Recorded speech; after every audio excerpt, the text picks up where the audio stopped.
We're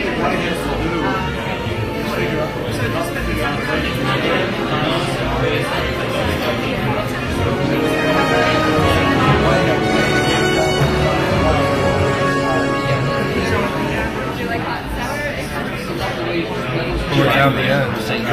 Hi guys. Everything.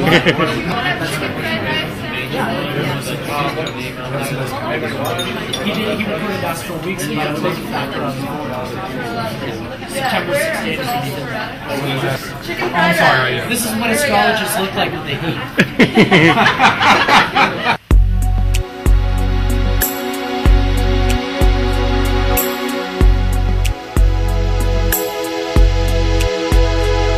This conference is being held during an important moment in the direction and evolution of the profession of astrology.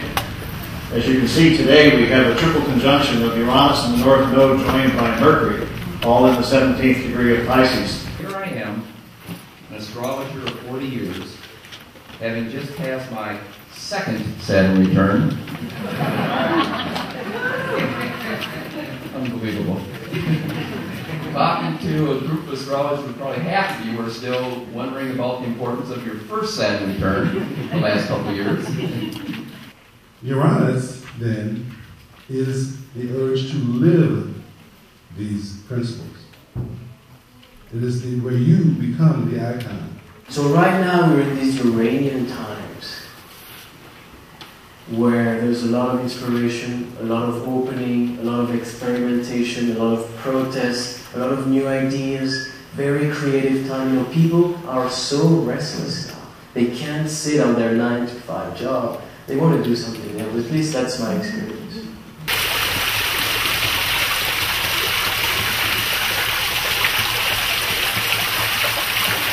Imagine an astrology that is so interwoven with a culture's spirituality that there's really no separation, where the astrologer and the priest are side by side.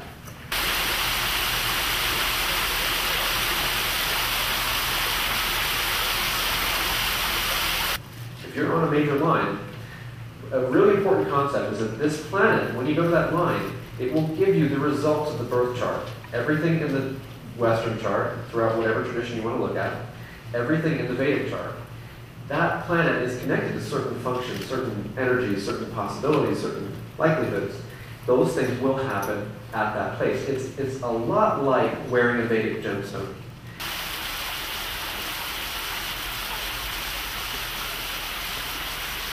Like the saying, follow your bliss, but bring it back. Right? Or what is it, trust in God and lock your doors?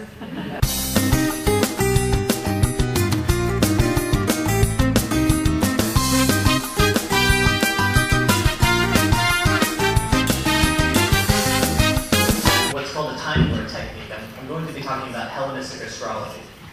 And a specific technique from Hellenistic astrology that's about almost 2,000 years old.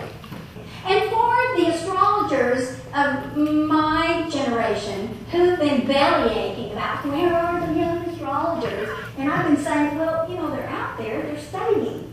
You know, they're just not coming forward yet. Hello, here you are in this room.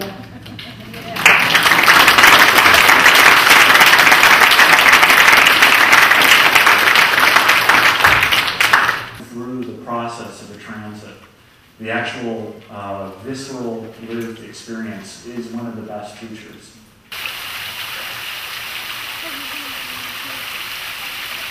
So Saturn is a metaphysical principle that rules time, and this has Saturn has the amazing ability to expand time as long as we put intention and purpose into our time. Do you notice when you structure your days, you have more time than when you just get up and float?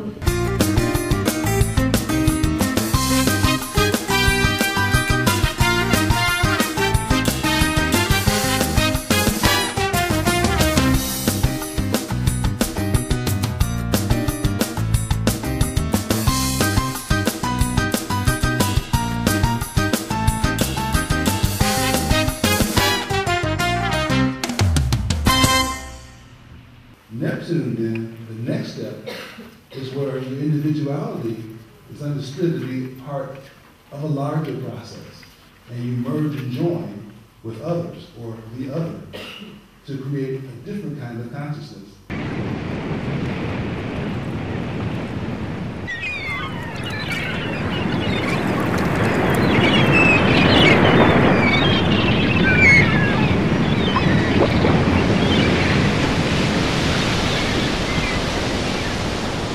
Uranus would definitely be hot and dry. Because hot planets like to break connections.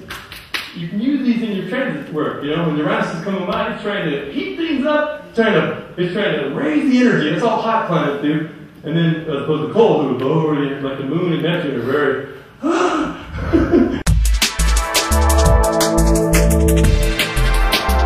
Thankfully, Carl Jung brings in the archetypal perspective, and he's actually using astrology for all of his clients.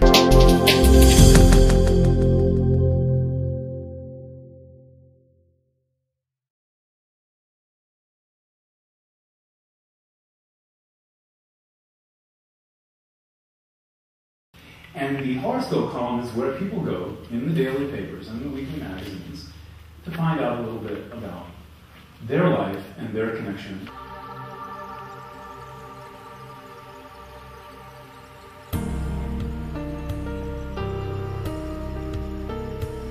Up the road about 30 miles or so, there's this little obscure place called Lowell Observatory, and if you want something to do this afternoon, I strongly recommend it, because that's the place where they found Pluto.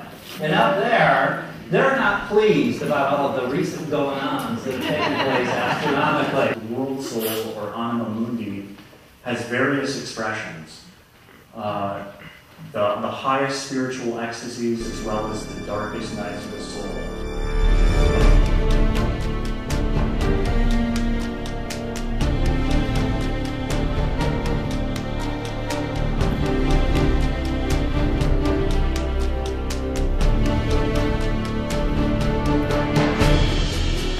I've given a few talks, I've never spoken to a crowd this big, so I'm going to come clean. I am picturing you all naked. And I just want you to know, you guys look fabulous. And we are developing into greater radiance and self-awareness. So, in my view, consciousness is the marriage between the awareness of the sun versus the unconsciousness of the moon. If you bring awareness down into the unconscious, you're conscious.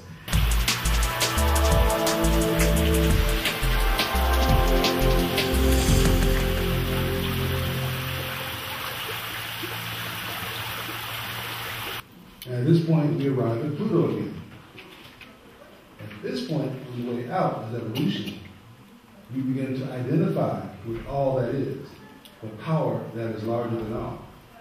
And you have the potential, if you follow this process to its logical conclusion, you have the potential to become one with all that is. Cool. You basically doubled your fun with Antisha and Dewat. Are you going to follow your dream, or are you going to give in to the mainstream way of doing a living again, which I did for 15 years with the Visco Food Service? And I said, no, I want astrology. It must be astrology. We're astrologers. We like charts. Okay?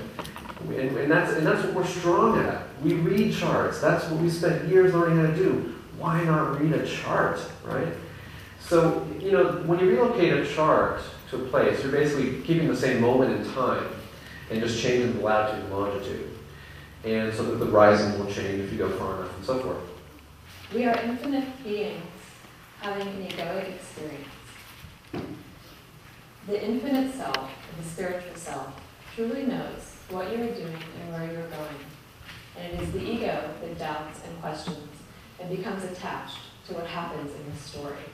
You really want to look at the moon, at least as I've seen it, as the archetypical feminine nature, our capacity to integrate, to receive, to feel.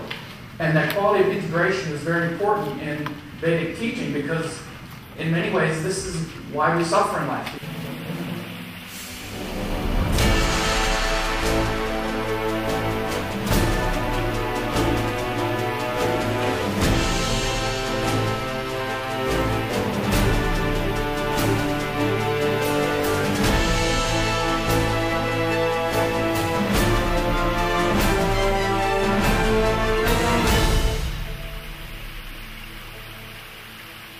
transits of these time lords to the natal chart signal significant events when certain conditions apply.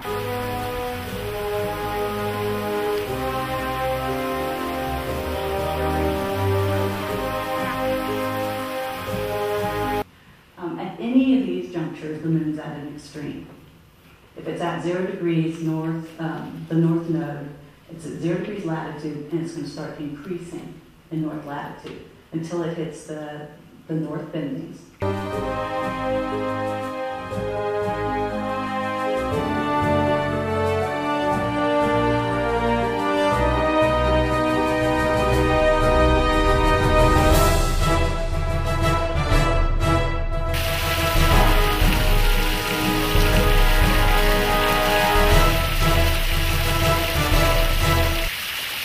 Alan told him that he did astrology.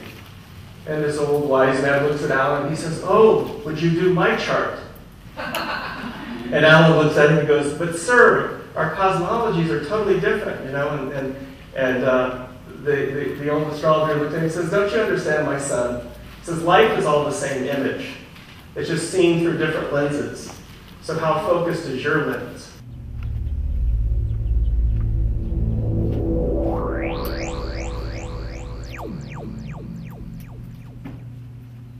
Within the inherent core function of Chiron, there are 3 pieces of information that we can glean.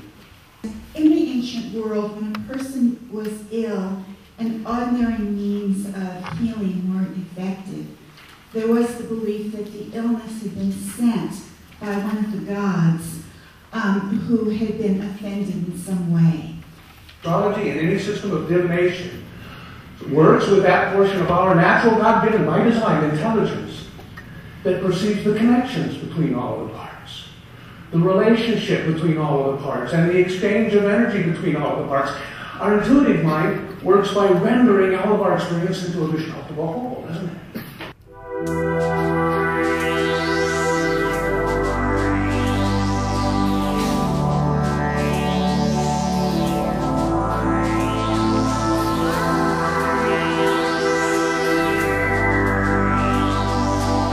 The original governing images we're working with here, the archetypes, you know? And so he says that they are fluid and they have a participatory nature and that they have a multivalence.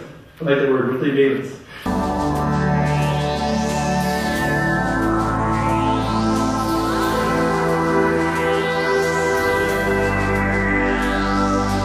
Let's say, for instance, someone's born, as they said, into Mars.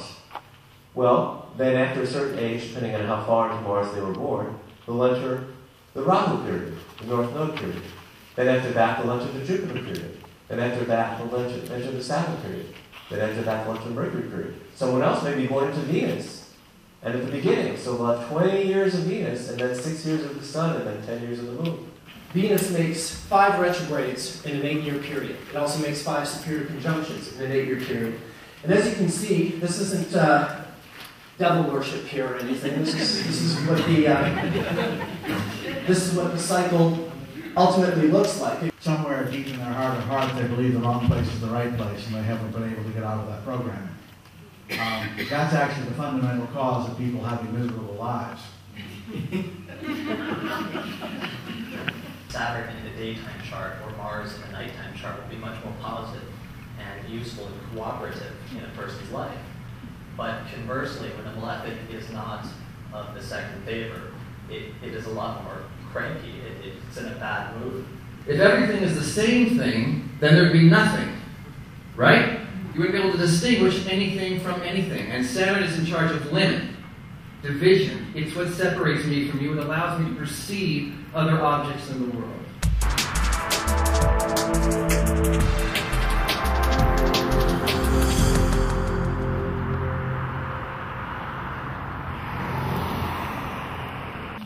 About what it means to be an astrologer, to live the life of a career astrologer. This is why Vinchotri Dasha is probably the most preferred in Vedic astrology, because you're essentially reading the mind of a person and what are called the samskaras, which means the mental impressions that have been created from our karma. Geodetic primarily, folks, is a cusp system, a system of being able to derive cost from every or any geographic location anywhere around the world. And I look at, that was the period of time. And I said, wow, Mars in Pisces on the North Node. Sounds like an adventuring sea. Sounds like I could drown too.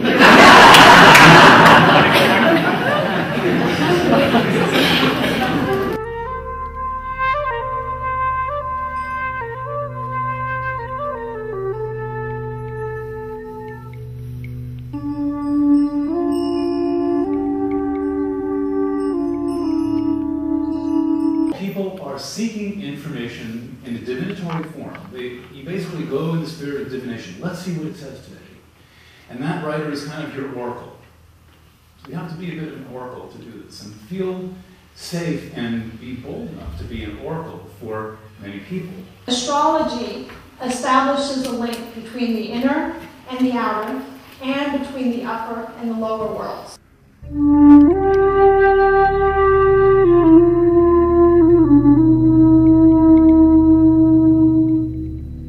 Either the lowest point of its latitude cycle or its maximum point of its latitude cycle. And the Babylonians thought this was important because they were visual, they were doing visual astrology. I always love to use this analogy of the bus. We have all these planets on the bus, and one of them's driving at any point in time. But if you really like your Mars and you're letting Mars drive all the time, there's some other planets sitting in the back that are really going to be wanting to turn, and they're going to come out and they're going to start getting a little upset. And I think it's really important to remember that to give each planetary self-state a chance to drive.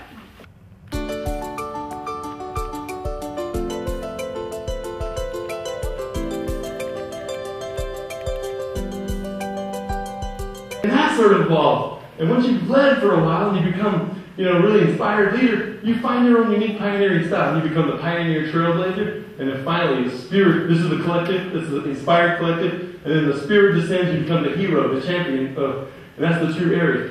Anybody want to stand up?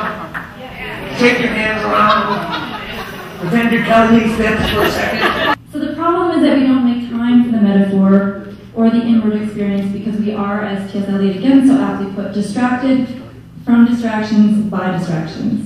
Now, how many of you can relate to this? 2007. She has a 556-year orbit around the sun. Spends over 20% of that orbit in the sign of Aries, which is where she is right now, about 20 degrees. And pretty much everybody in this room has Eris and Aries.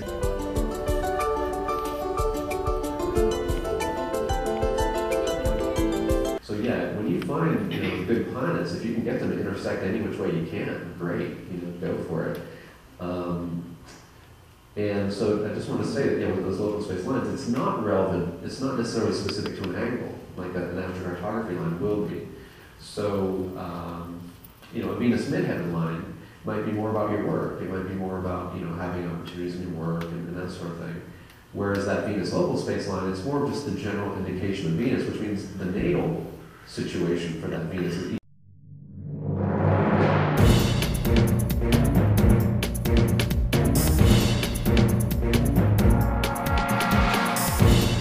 This system has a lot of emphasis on the moon.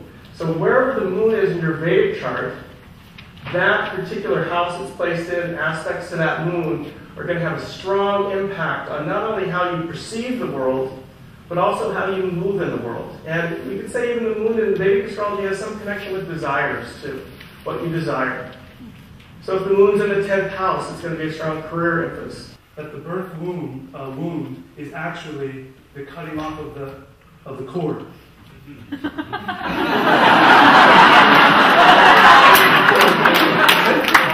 you very much. Those born with Saturn on the ascendant by day are brought to birth with a great cry, like just these statements about each planet. And the last statement says, make sure to check the Jawad. It brings disruptions to the ego, it brings problems, it's unearthing things from the unconscious.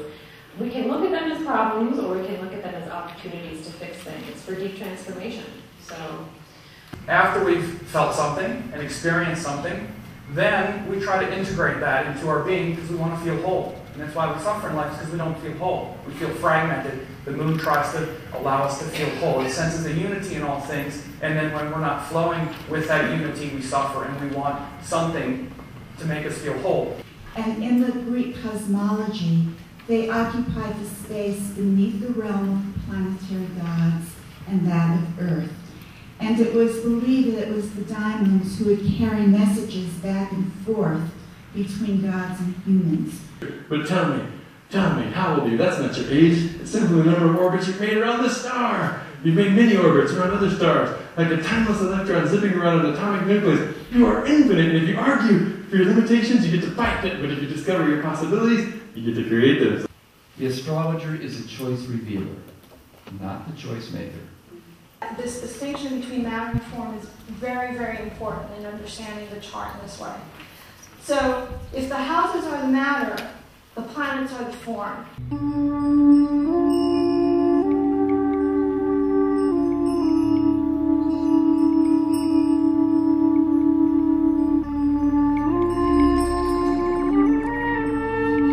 And all of a sudden, the Greek charts, the Greek horoscopes, these more advanced types of astrological charts start at the same time, in the middle of the 1st century BC. The astrological perspective is our way to engage the unconscious, our own personal unconscious, in a very particular way. So you can. It said Shani likes it if you wear a ring of iron. Best if you can get it from a horseshoe or horseshoe nail taken from a black horse on a Saturday.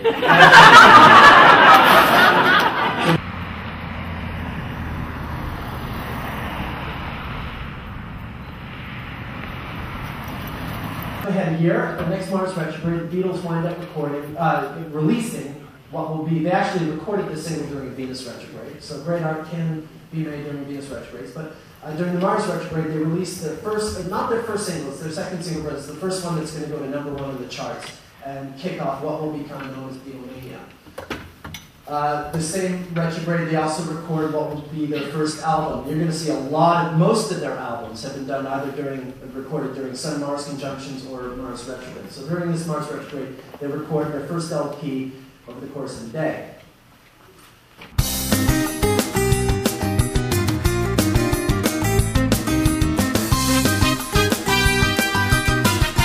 So I believe that the future of astrology now is really going to be seeded for the future by the young astrologers that are presenting here at this conference.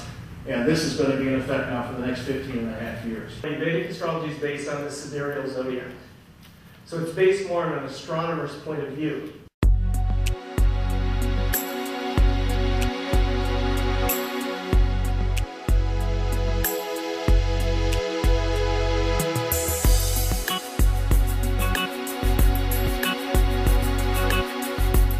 Maybe as astrologers we need to think more like poets, so that our clients really have a sense of embodying the metaphor of the planets instead of having to live them out as fate. The title of this workshop is on the subject of reception, and you're probably wondering where the word mutual is located in the title, and the answer is it isn't, because reception is the larger category of which mutual reception is one type. And oh my darn, Moses is a miracle worker.